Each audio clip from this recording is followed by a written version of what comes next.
Hi, welcome to the 6th video in my personal growth series that I hope will help you become more successful in your business.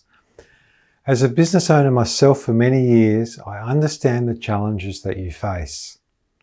Today, I'll be sharing with you about how to make the most of your time. Do you find yourself wanting to do more things than you have time to do?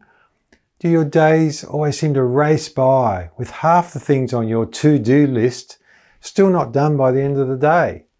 If your answer is yes, then welcome to the club. Just about everyone with any level of ambition will tell you they don't have enough time to do all the things that they'd like to do. That's not because they're lazy, but because our time is finite. You need to start by understanding just how precious time is. Time is actually more valuable than money. How can that be? What do I mean? Well, if I give you 1,000 of my dollars, I can go out and earn some more money to replace it. But if I give you an hour of my time, that time's gone forever. No amount of money can buy you any more time. I recently watched an excellent Netflix documentary series entitled Inside Bill's Brain, Decoding Bill Gates. It's a behind-the-scenes look at the life of the richest man on the planet. Bill Gates is worth something like $100 billion US, but he is unable to buy a single extra minute in his day. He has to live with the same 24 hours that everyone else gets. So what does Bill Gates do about it? He makes the most of every moment. He employs personal assistants to carefully manage his meetings. He prioritises. Interestingly, he studies voraciously, constantly reading and learning. These days, Bill no longer works at Microsoft at all. The company he founded is run by other people, but continues to drive his wealth. His focus is on eliminating diseases and advancing other humanitarian causes through the Bill and Melinda Gates Foundation. If anything, Bill Gates, who was born on the 28th of October 1955, is more driven than ever. I've read a lot of time and management books over the years, but one methodology that I first read about back in the early 90s has always resonated with me. So much so that whenever I hire a new team member into our company, I would sit down with them and share this idea. You can read about it in the book The 7 Habits of Highly Effective People by Stephen Covey. I know I go on about this book, but it is one of the greats. In an age when business books can go out of date in a year or so, this book, which was written back in 1989, remains a bestseller. I'd recommend that you read or listen to this book. Remember, the more you learn, the more you earn.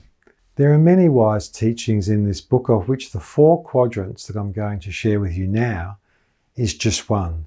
The vertical axis denotes importance. The bottom is unimportant tasks. At the top is the most important tasks. On the horizontal axis is urgency. The left-hand side is the most urgent. The right-hand side is not urgent. So the quadrants can be described like this. Quadrant 1 tasks are both urgent and important. Quadrant 2 tasks are not urgent but important. Quadrant 3 tasks are urgent but not important. And quadrant 4 tasks are neither urgent nor important. How can you discern if a job is urgent or important? Urgent jobs are right in front of us. The phone's ringing, the person is asking for an answer. If you don't respond to them quickly, there'll be an immediate consequence. Important jobs are more closely linked to your mission, your values, your high priority goals. You could say that they're the bigger picture jobs. They won't shout at you like the urgent jobs, but if you neglect them, you'll wake up one day years later and wonder how you could have worked so hard for so long but achieved so little. The key question to ask yourself is, in which quadrant should I be spending most of my time? Think about it and speak out your answer right now.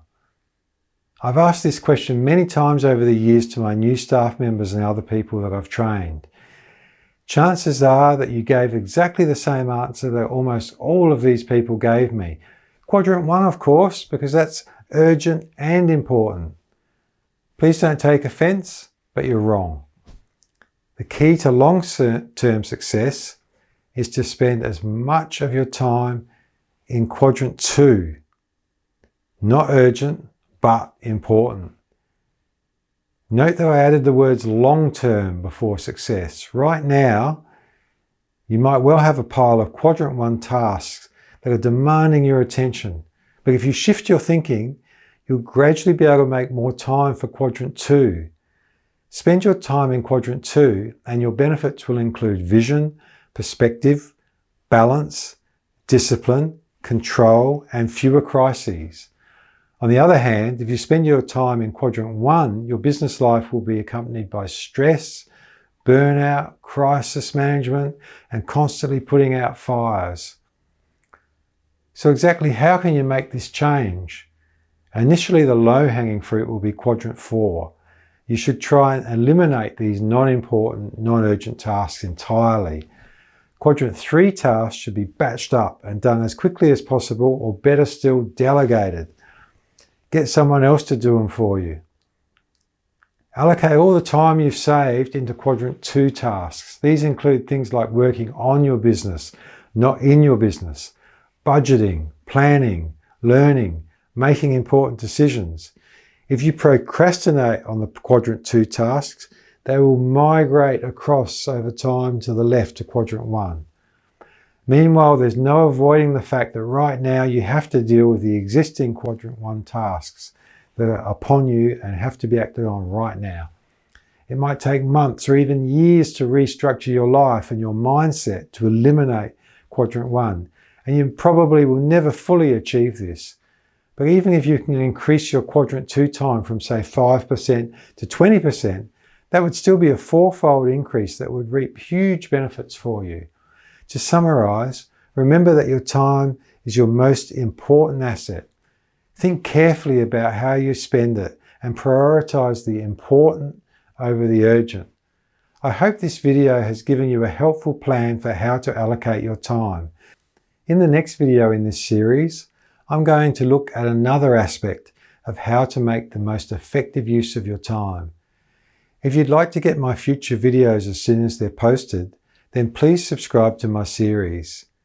If you've benefited from this video, then please write a review and like this video on the screen below. And please contact me if you'd like a free 1-hour one-on-one business coaching session with me. I believe that with passion, consistent effort and wise advice, you can succeed in your business. I wish you all the best, and I'll see you next time.